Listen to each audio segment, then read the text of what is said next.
What is going on, guys? So I know it's been a little while since I posted on my channel, but thought now would be a good time to get back into things. So I've had a little bit of an equipment upgrade, so it allows me to do these videos much better than the previous 3 that I've done. So yeah, without further ado, let's jump into the topic of this video. So I've always been a big advocate of you don't have to spend big bucks on big brands in order to get the tone you want. Saying that, somebody who has built his way up from having the most basic and cheapest of gear in order to just craft the sound I want and get myself on the right track. So I thought it'd be a good idea to go over some of the cheaper equipment I own, whether that's cheap just because you can pick it up secondhand for low money, or because it's not one of the big brands that you would aspire to owning. So the intro jam for this video was all recorded using the equipment I'm going to talk about, and yeah, so all the recording is done through the Two Notes Torpedo Captor X. I know that's not a cheap piece of gear, it's a relatively new piece of gear, but it's basically because I can't record at high volumes where I live. So that's providing all of the speaker cabinet and speaker emulation for the recordings you will hear and you have heard at the beginning. So in order to kind of negate this, I've used an impulse response based upon the speaker that I would have been using with the amp. So first of all, we'll talk about the amp. So the amp is a Bugera 1960 Infinium. I bought this amp in 2015, round about then. So I was 19 years old, really wanted a tube amplifier. Everyone's talking about them, everyone's talking about how great they are.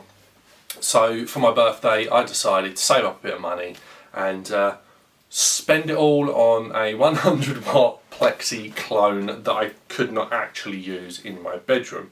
Now, seeing as I wasn't gigging or playing gigs, it was probably one of the most stupid choices I've made, but it did kind of help me out in the future. So I bought this Bugera 960 Infinium with the full 4x12 Bugera cabinet because I wanted all the new shiny stuff. Now, one of the things I will say is it's probably the biggest letdown of the equipment I will be using today, or at least the emulation of that speaker cabinet, or those speakers that are in that, are the biggest letdown to this whole setup.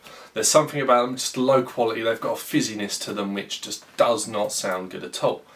So that's what I'm going to be using, is a Bugera 1960 Infinium into the Captor X, and then using the software I have got a Bugera impulse response that emulates the speaker usually found in the V55 combo. Now that's exactly the same speaker that they put in all of their speaker cabinets until they brought out the turbo sound range, so it's quite a good baseline for where I'll start. Okay, so everyone that goes down the rabbit hole of pedals and buying the best pedals, let's go for that one. The Legends use this, the Legends use that, we've got to have a tube screen, we're going to have that. Now, when I originally bought the amplifier, I bought a couple of pedals to go with it. I bought a wah and a blues breaker. So this was the BB2 by Marshall, and I will be using exactly that today. So I'll probably put some B-roll footage in here, make it look all fancy, and sweep over the pedals and all of that. Not actually as they are set up on the floor, because this is a complete mess, because I've kind of got it patched into my existing pedal board. So I thought, for this, what does every guitarist need for him to get out there and start playing songs? And if it's in the same case as me, rock songs, then you need an overdrive. I know the amp provides quite a bit of that classic Marshall sound, or at least tries to, as best a 300 quid clone can. So I've got myself an overdrive, a cheap boost that I bought only a couple of years ago. This was to try and overcome the not being heard during solos issue that everybody has at some point. And then with that, the first ever pedal I bought way before I owned all this gear, and that is the Danelectro Fab Chorus. So I believe with those, an overdrive or some sort of drive pedal, whether it's a fuzz, a distortion, an overdrive in this case, and then a boost pedal to kind of bring you up or push the amp a little bit further if you are using a tube amp, and then a chorus for a bit of modulation. Okay, so I can't go on about all this cheap budget gear and go and plug my Les Paul in through this setup, so I have got this thing out. This is my first ever guitar. So my parents bought this for me about 14 years ago.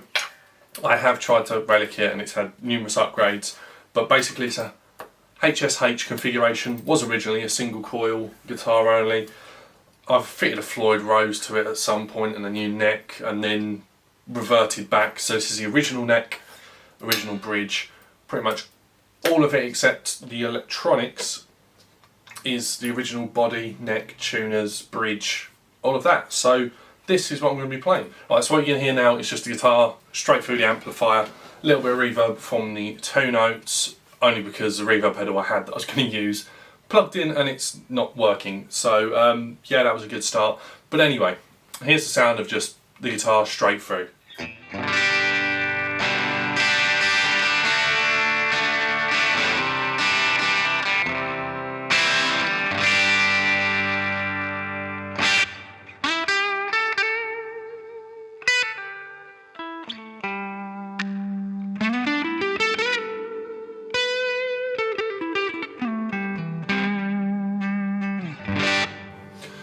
So quite a nice Marshall-y style of sound, what you'd expect really. And yeah, good basis to start things on. I know it's a little bit kind of towards the edge of breakup, but by kicking on a few pedals you can kind of take it to the next level. So first of all, let's hit on the Blues Breaker.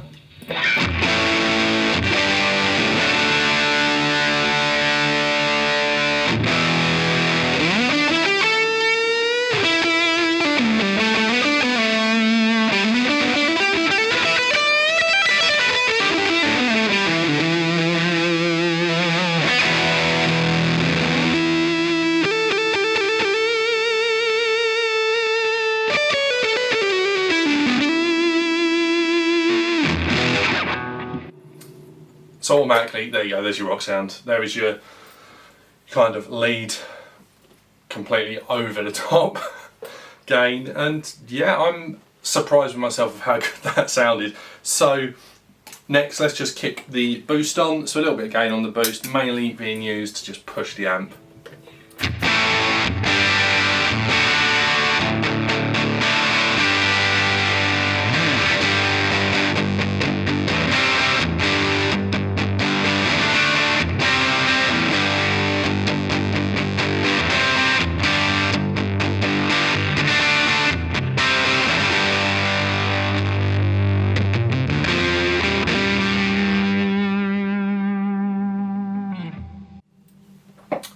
So, not as extreme as the Blues Breaker pedal. As I said, just using it to push the amp a little bit. It's probably a rhythm sound there. Quite a good basis. A little bit boomy, probably turn the bass down. The pedal I'm using is just a Donner Boost Killer, as they call it. I don't know why it's called a Boost Killer when it provides boost. But anyway, I turned the bass down a little bit on that.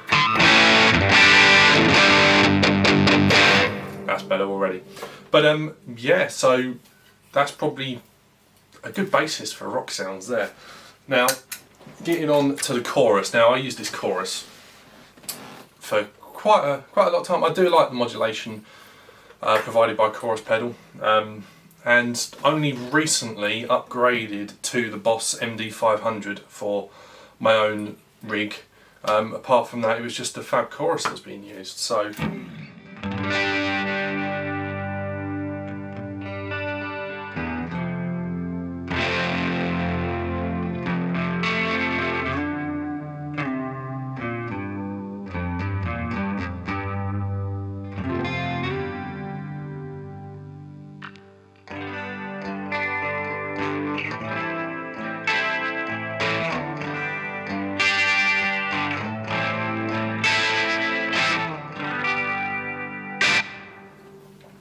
So, as with every tube amp, it's quite touch sensitive. If I hit it hard,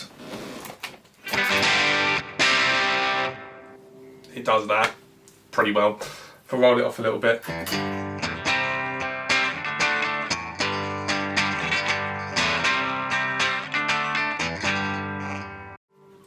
so yeah, it's what you'd expect from a tube amp. It's not megabucks.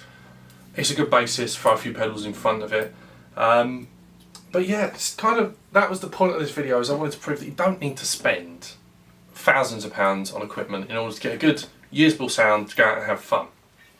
But, okay, so as I said earlier, one of the biggest letdowns of this setup is the sound of that speaker. So that Bugera speaker, as I said, I used to have the 412 cabinet that went along with this head, and the speaker was one of the biggest letdown points. Fizzy, kind of broke up a little bit and just wasn't good quality. So what I'm going to do now is change over the impulse response that I've got loaded into the 2Notes to a Marshall 1960 vintage cabinet and just see what it does to the sound. Bearing in mind you can pick up a Marshall cabinet second hand, whether it's a 212, a 112 or 412, for probably the price of a brand new Bugera cabinet, because everybody has one. There's so many out there, so many different conditions. Yeah, you can pick it up for fairly cheap. Okay, so again, I'm just going to play really badly and let you guys hear what it sounds like, just with a different impulse response loaded.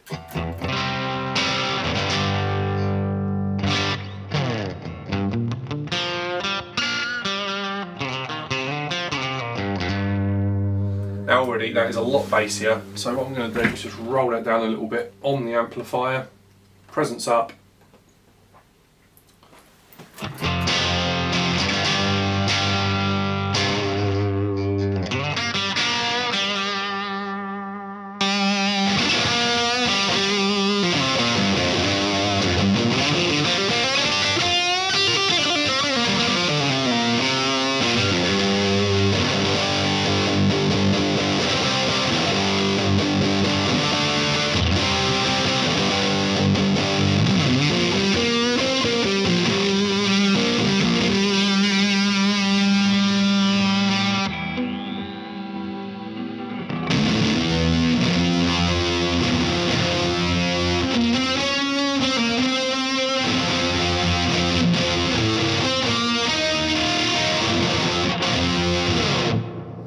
Yeah, just kicking that Blues Broker one just takes it to another level.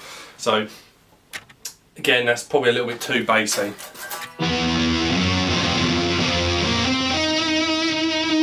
But some of that bass is being caused by the chorus. So yeah, that's a good upgrade that you can do for not a lot of money to take this setup into a new level. Yeah, so I hope my point has got across pretty well in this video. You don't have to spend mega bucks, buy all the high-end equipment in order to just go out and have fun, sound half decent. I'm not claiming those were the best tones, they were just quick thrown together, what I have available. That's, you know, as I said, it's achievable, it's attainable, it's not unobtaining. But ultimately, testament to this equipment is, it is what I used to use when playing live with my old band. So, although it was a Gibson being played through it, that doesn't affect things too much. It's ultimately, it was cheap stuff. It was a good basis to get me started. As I started taking things more seriously, upgrade to the better equipment, which is ultimately what half of us have to do anyway. But I hope this has sort of raised that question in your head as, do I need to have that Marshall? Do I need to have that expensive amp and expensive guitar in order to sound good? And 9 times out of 10 the answer is no. It's all about the fun, it's about the music. But anyway, that's enough of me rambling. Let me know what you think down in the comments, and I'll see you guys in the next one.